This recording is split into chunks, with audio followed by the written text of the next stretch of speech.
नमस्ते दोस्तों, आप लोग का स्वागत करती हूँ अपने यूट्यूब चैनल पर। आप लोग के सामने एक शंकर भगवान का गाना सुनाने जा रही हूँ, होली का। अगर अच्छा लगेगा तो आप लोग हमारे वीडियो को लाइक, सब्सक्राइब, शेयर जरूर करिएगा। कमेंट में बताइएगा हमारा गीत कैसा है। अपना प्यार दुलार इसी तरह बनाए रखिएगा। चलिए सुनाती हूँ। तोहके ले अइली भंगिया का गोला, भोला नजरिया खोला हो। तुहके ले अइली भंगिया के गोला, भोला नजरिया खोला हो। भोला नजरिया खोला हो, अरे भोला नजरिया खोला हो।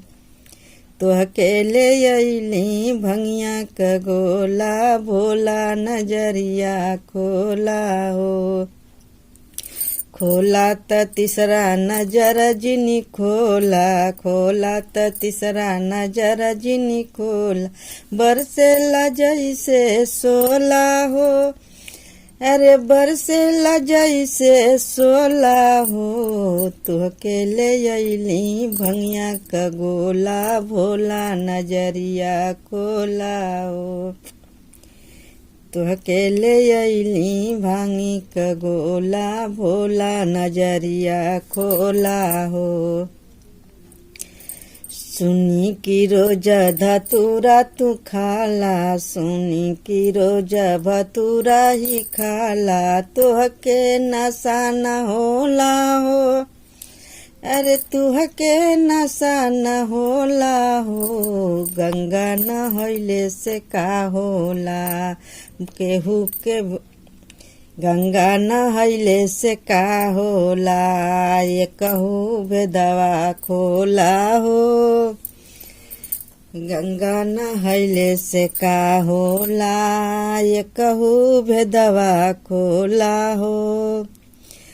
बेला के पातन मोला थाती, बेलवा के पातन मोला थाती। काहे बा बोला भोला हो, अरे काहे बा भोला बोला हो। तुहके ले अइली भंगिया का गोला, भोला नजरिया खोला हो। तुहके ले अइली भंगिया का गोला, भोला नजरिया खोला हो। काहे पहिरला मुड़िया के माला, काहे पहिनला मुड़िया के माला। सपवा कहारयना मोला हो, अरे सपवा कहारयना मोला हो। गौरा के साथे नित्य करेला, मस्ती में हो जब चोला हो।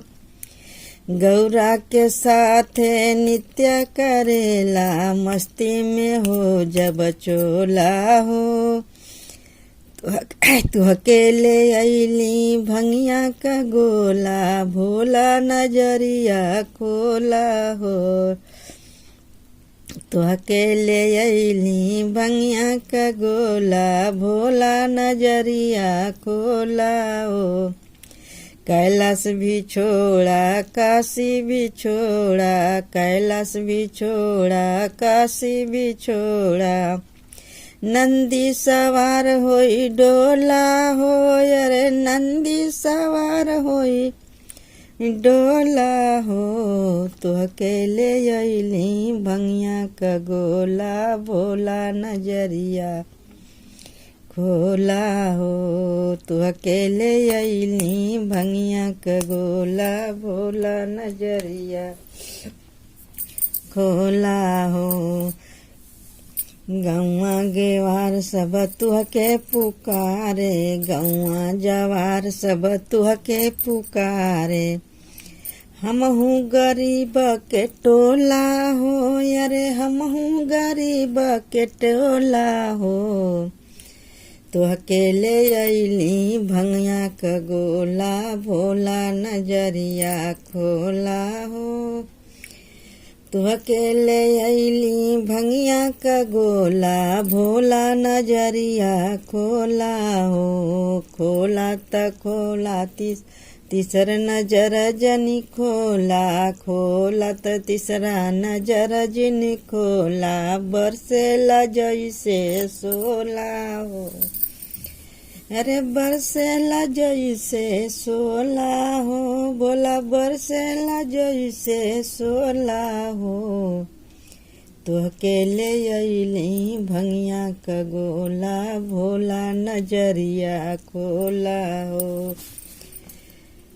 जय हो शंकर भगवान की।